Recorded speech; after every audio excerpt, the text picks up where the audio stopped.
हरि ओम.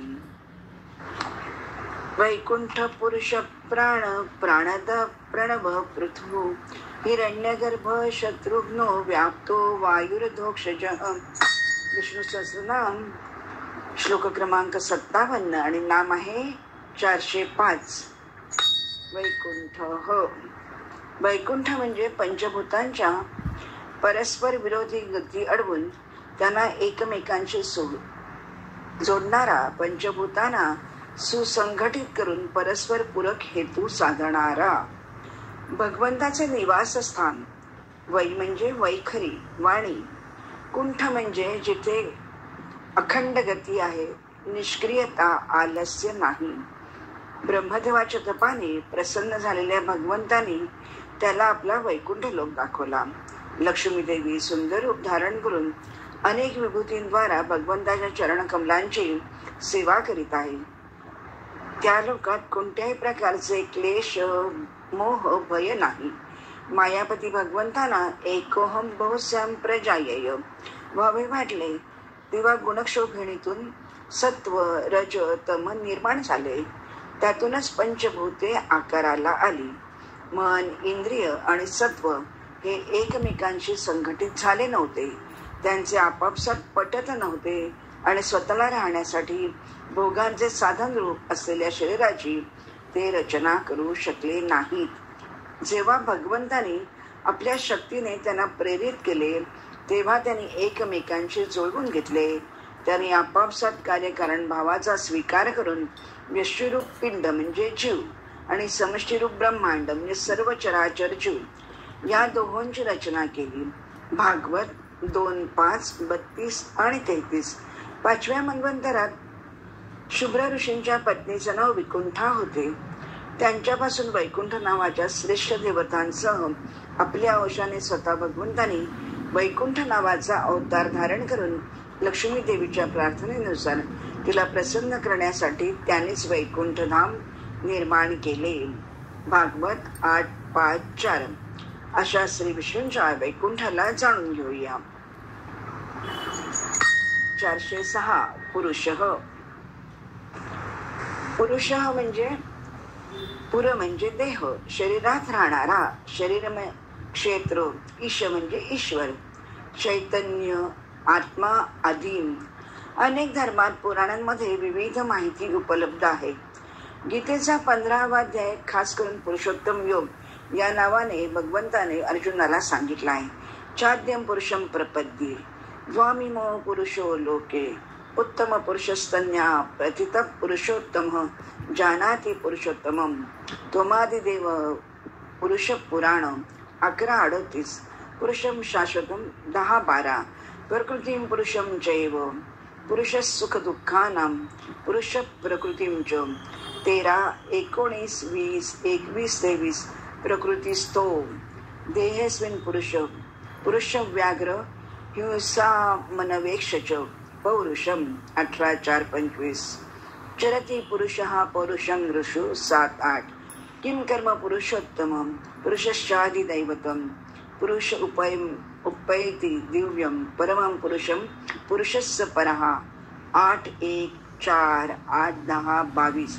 अश्रद्धाना पुरुषा अशा अनेक श्लोकात याची महती सांगितली आहे.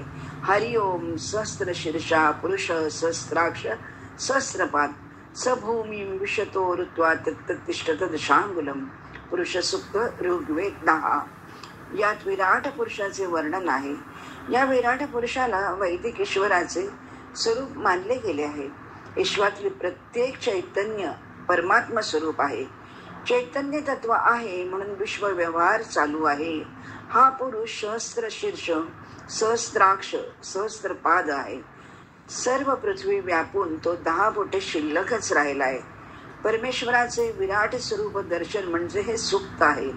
निसर्गातील सर्व देवतांना स्वतःमध्ये समाविष्ट करून एकच पुरुष ही देवता वेदामध्ये निर्माण झाली. म्हणून ही देवता सर्व व्यापी आहे. असीम, अनंत, असंख्य, अगणित या अर्थी वापरले आहे.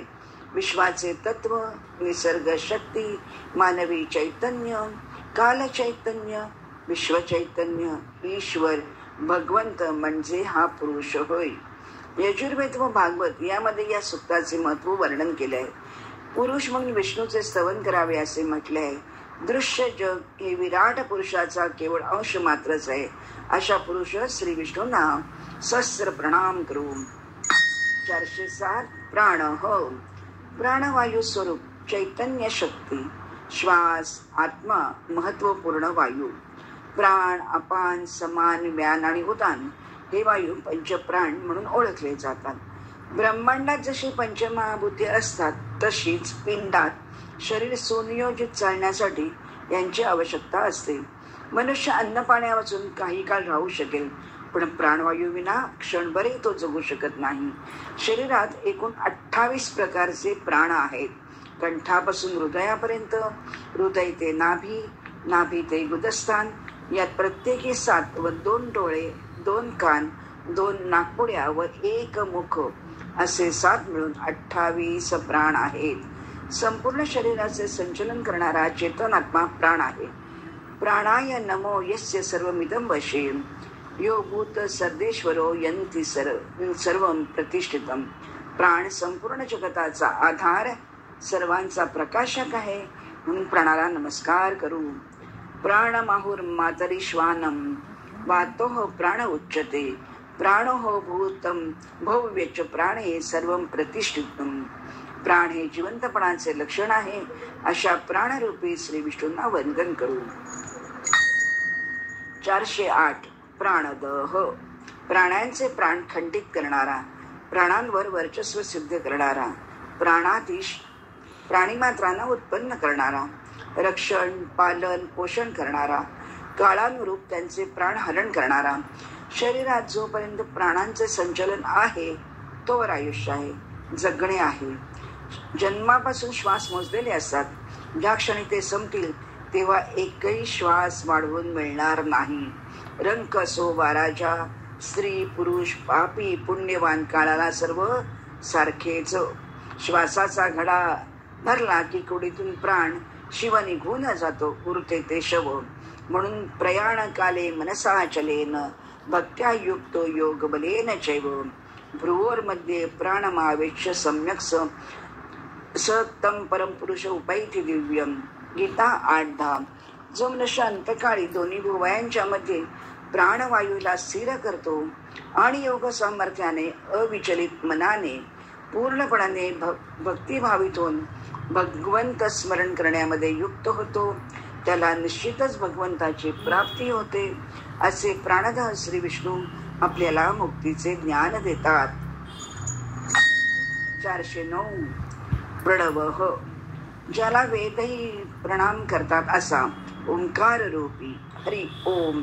ओमित्येत अक्षरम इदं सर्वं तस्योपव्याख्यानं भूतं भवद् भविष्यति सर्वं ओंकार एव.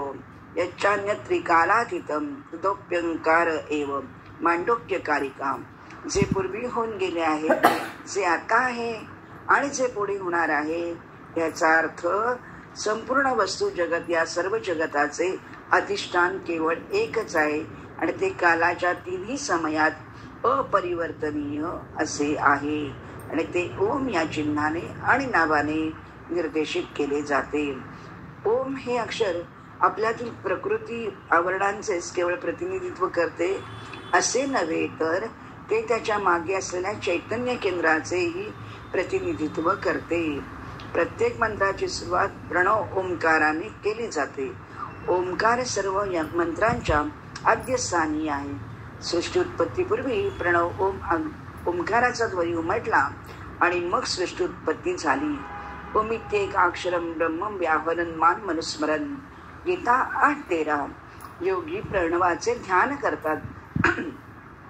भगवंत म्हणतात, सर्व देश, काल, वस्तू, व्यक्ती, घटना, परिस्थिती इत्यादी एक सच्चिदानंद घन परमात्मा सत्ता रूपाने परिपूर्ण आहे अशी धारणा करणे हेच माझे स्मरण आहे. अशा प्रकारे निर्गुण निराकाराचे स्मरण करत जो देहत्याग करतो, अर्थात 10व्या द्वारातून प्राणाला बाहेर काढतो, तो परमगतीला अर्थात निर्गुण निराकार प्राप्त होतो. प्रणवम ईश्वरम विद्या सर्वस्य हृदि संस्थितम. मांडुक्य कारिका 1:28. प्रणव ओंकाराला सर्वांच्या हृदयात स्थान सदा स्थित असलेले ईश्वर समजावे. ओम अ उ म हा ब्रह्म विष्णू महेशाचे प्रतिनिधित्व करतो. अ नाभिस्थानी, उ हृदयस्थानी, मग कंठस्थानी कंपन निर्माण करतो. ओंकारं बिंदू संयुक्तम नित्यम ध्यायन्ति योगिनः. कामदम मोक्षदम चैव ओंकाराय नमो नमः. चंद्रबिंदू सहित ओंकार सूचित करतो की आम्ही त्याचे अंश म्हणजे बिंदू आहोत, ज्याच्यापासून आमची उत्पत्ती झाली. म्हणून योगीजन हृदयस्थ ओंकाराचे ध्यान करतात, जे आपल्या मनोकामना पूर्ण करतात. ओम नमो जी आद्या वेद प्रतिपाद्या मंगलाचरण माऊली. जो आद्या सृष्टी निर्मितीपूर्वीही होता, वेदांनाही नेती नेती ओळखता आला नाही, असे प्रणव ओम श्री विष्णूंना त्रिवार वंदन. 410. पृथुः प्रपंच रूपाने विस्तार पावणारा. भूमी अर्ची पृथ्वीपती.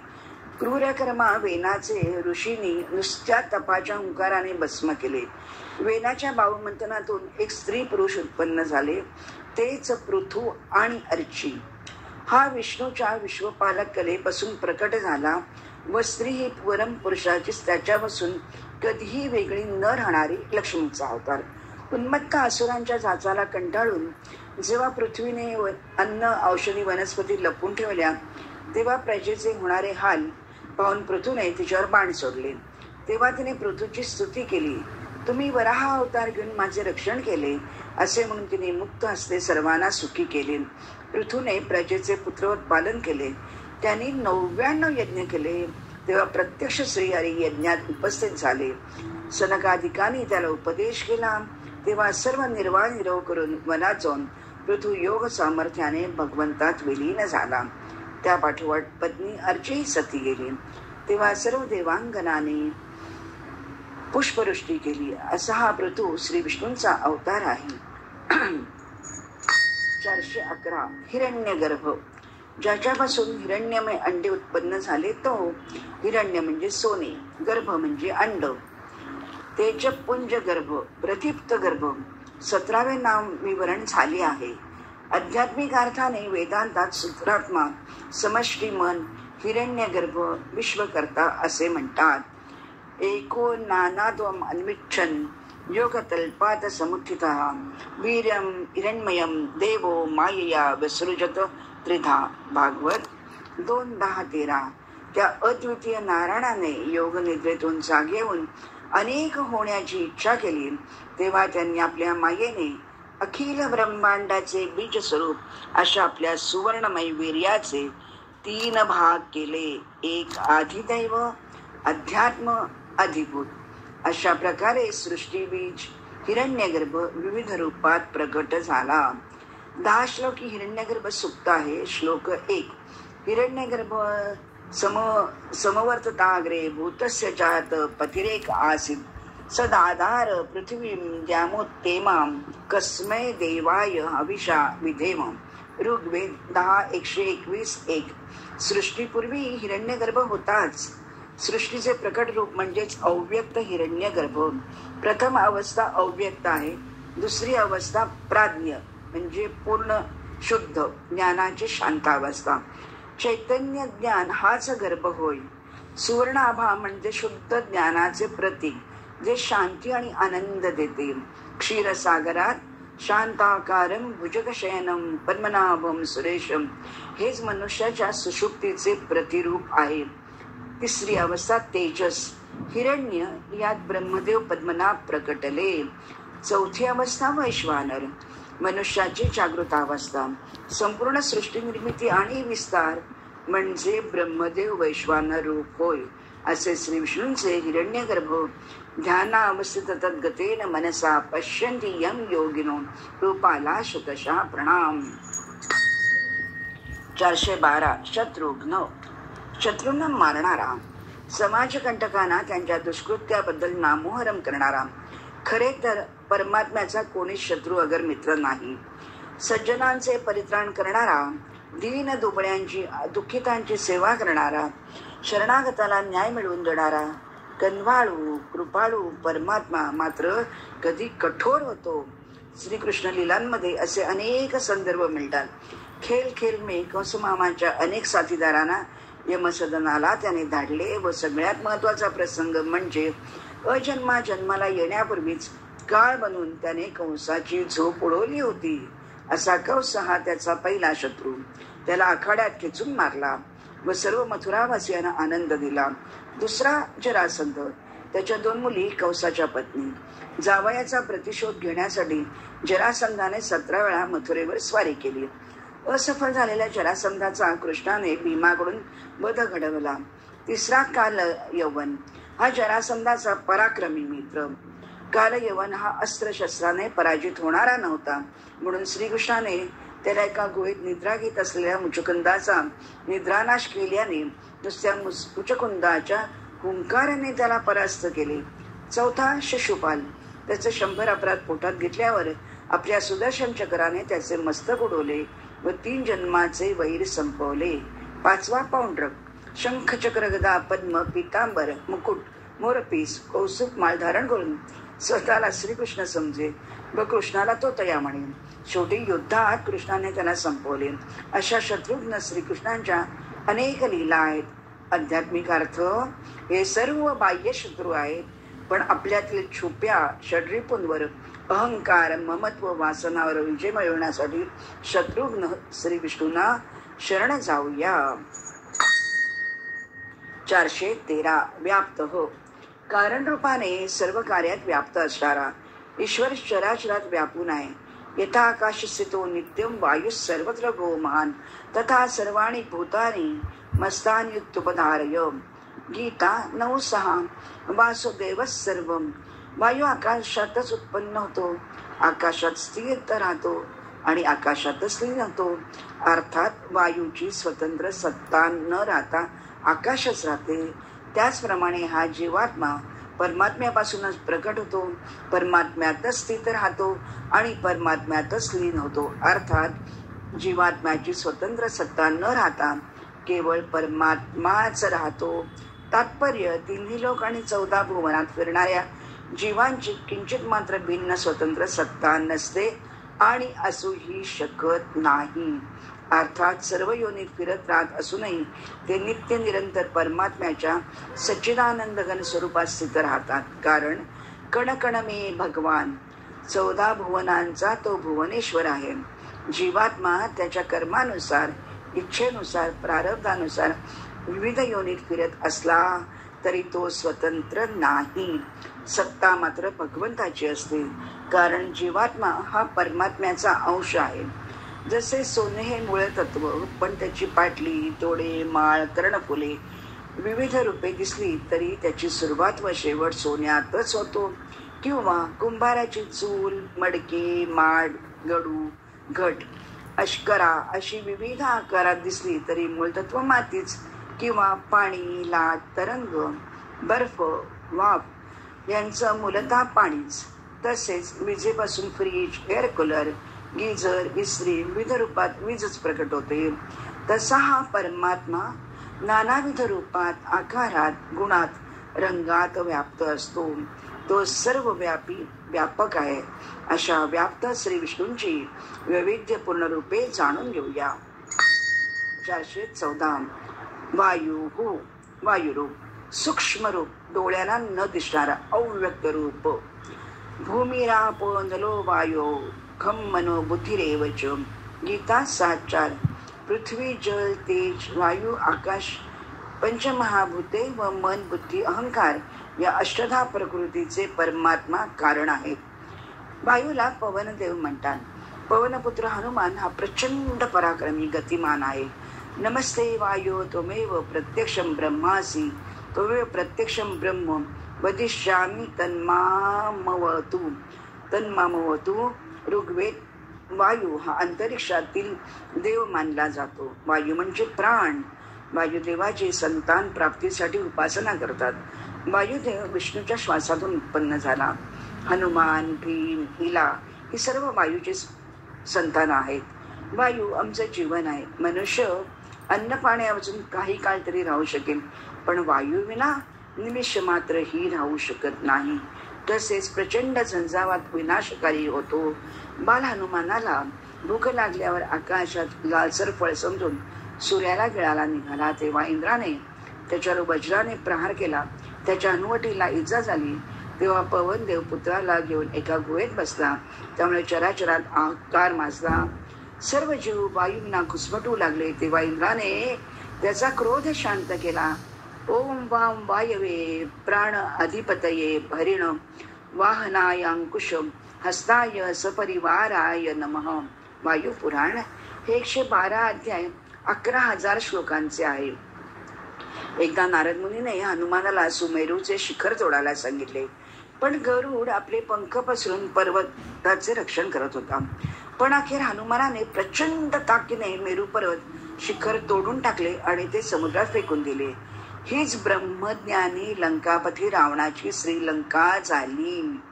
वायू मत्त झाल्यावर परमात्माने यक्षाचे रूप घेऊन ही गवताची काडी हलवून दाखव म्हटल्यावर हलेना, तेव्हा वायूचे गर्भहरण झाले व तो विष्णूला शरण गेला. यज्ञात देवता वायू रूपाने येऊन हविष्यान्न ग्रहण करतात. यज्ञ पुरुष म्हणजे श्री विष्णू. अशा वायुरूप श्री विष्णूंना वंदन. 415 अधोक्षज. आपल्या स्वरूपापासून क्षीण न होणारा, स्थिर, अव्यय, अक्षय. अध म्हणजे अक्ष, नेत्र. अक्षज म्हणजे डोळ्यातून उत्पन्न झालेला. हिरा, वज्र, ज्ञान, विष्णू. उत्पेक्षणं गर्भगतस्य पादयोः किं कल्पते मातुराधोक्ष जागसे. भागवत 10-14 पारा. ब्रह्मदेवाने जेवढी वासरे गोप पळविले, तसेच भगवंतांनी निर्माण केल्याने त्याचे गर्भहरण झाल्यावर ते भगवंताची स्तुती करतात. हे परमात्मन बाळ मातेच्या उदरात असताना तिला नाथा मारते, परंतु तो काही मातेसाठी अपराध ठरत नाही. आहे आणि नाही अशी कोणतीच वस्तू नाही जी आपल्या उदरात नाही. आपले उदर म्हणजे ब्रह्मांडाची खोळ आहे. त्यात सर्व काही सामावले आहे, पण त्यात आपण नसता, प्रसंगी व्यक्त होता हे मला कळले आहे. तुमचा महिमा अपरंपार आहे. अच्युतानंत हे माधव अधोक्षज, द्वारका नायक, द्रौपदी रक्षक. श्री अच्युताष्टकम 4. अशा अधोक्षज श्री विष्णूंना जाणून घेण्याचा प्रयत्न करू. अशा प्रकारे श्लोक क्रमांक 57 आणि नाम 415 संपन्न झाली. हरिओम.